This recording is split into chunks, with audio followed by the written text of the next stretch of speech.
In my video Twin Path Theory, I set out the structure of the species. This structure's made out of the autistic personality and the neurotypical personality. Both are normal. This gives us capitalists and socialists. Now we're going to look what happened when the socialists went off on the wrong track and became National Socialists. It's this wrong track that leads us to the diagnosis of the Asperger personality as being disordered. Now you're not going to like this, however, it is in the nature of the Asperger personality to tell the truth, whether you like it or not. Aspergers Syndrome is based on a paper published by Hans Asperger in Vienna during the Second World War. This is a copy of the first page of that paper. Austria was part of the Third Reich in the Second World War.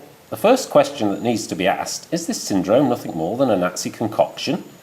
Everybody has blindly accepted Asperger's syndrome without questioning its basis. Well, that is everybody apart from me. Asperger wasn't high enough in the Third Reich to be publicly recorded.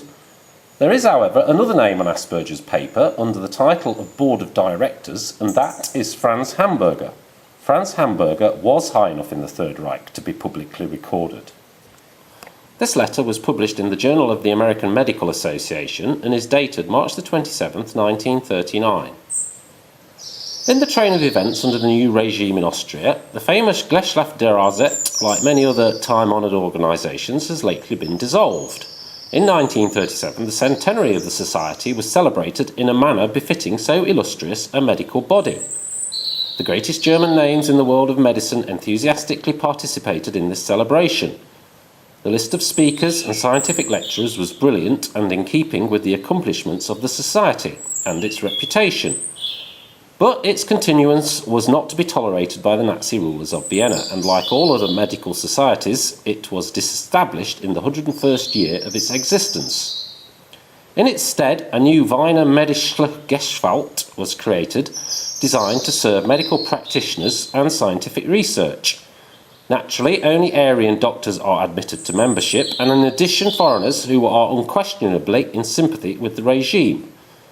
The plan of the new society includes sections for various special disciplines to take place in the former societies of specialists. There is also newly added a special section for military medicine. The president of the new society is no distinguished clinician. He is the Nazi district governor of Vienna. That is to say, a politician who is also an official of the Nazi Bureau of National Health.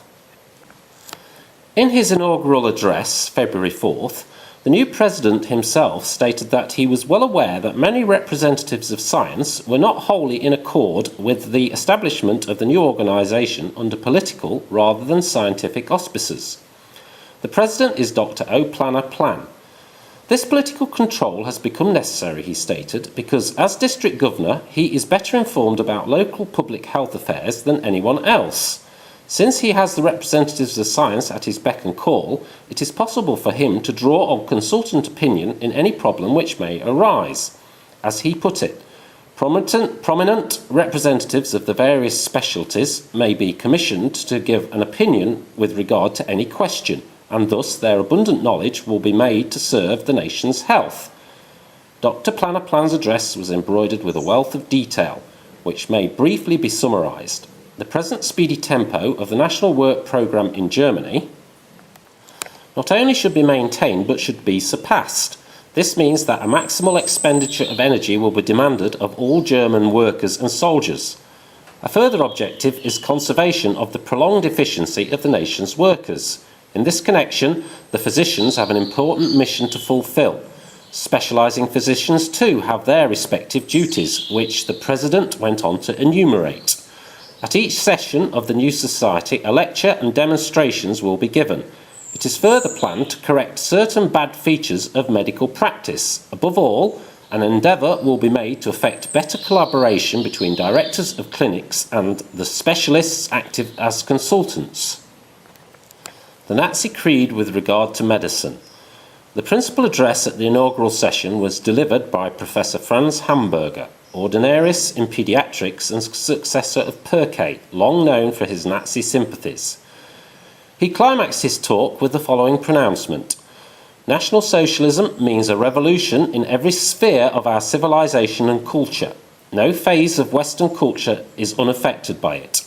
Most noteworthy of all, and what must remain most noteworthy, is the revolution in the realm of medical science in the field of public health. The speaker went on to say that despite the achievements of natural science within the past 150 years, medicine has been on the wrong track. Medicine has now progressed beyond its old frontiers and has broken out of its shell thanks to the philosophy and deeds of the Führer.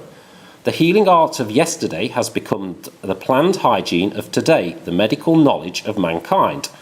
Thus, paediatrics becomes the medical study of children, gynecology the medical study of women, and so on. With admirable clarity and logic, the Führer points the way into these fields. Like a physician, by the grace of God, he shows us the path to health. The rubbish of which physicians must free themselves is the dross of misapplied science, that pseudoscience in medicine, which opposes itself to the clearly ascertainable facts of everyday experience.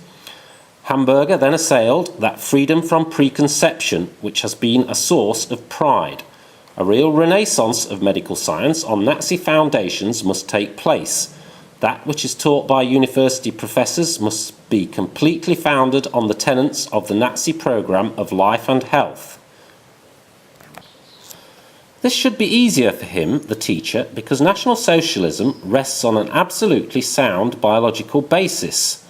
The chief spokesman of the various medical disciplines at the universities must be confirmed Nazis. This applies especially to clinicians. Hamburger went on to deprecate the arrogance of physicians and put in a good word for nature medicine, which he said ought not to be too lightly esteemed. National Socialism, unlike any other political philosophy or party programme, is in accord with the natural history and biology of man. And because National Socialism considers all known psychologic data from nature and from human behaviour, it merely represents the truth about man. It is accordingly well suited to the direction of the health of our people. Hamburger then turned his fire in succession on Catholicism, liberalism and socialism. He next entered into a discussion of several general problems, in the course of which he said that only the wrongly educated, intellectually biased patient would wish to know the diagnosis, and more along the same line. The pursuance of Asperger's Syndrome as a mental disorder is summarised by this clip from the film Stalingrad. Do you know what would happen if we surrendered? Do we deserve any better? I'm not a Nazi, Otto. No. You're a lot worse. You lousy officers. You went along with it. Even though you knew the man on top was a maniac. I told you that when we were at Brest-Litovsk. Herman.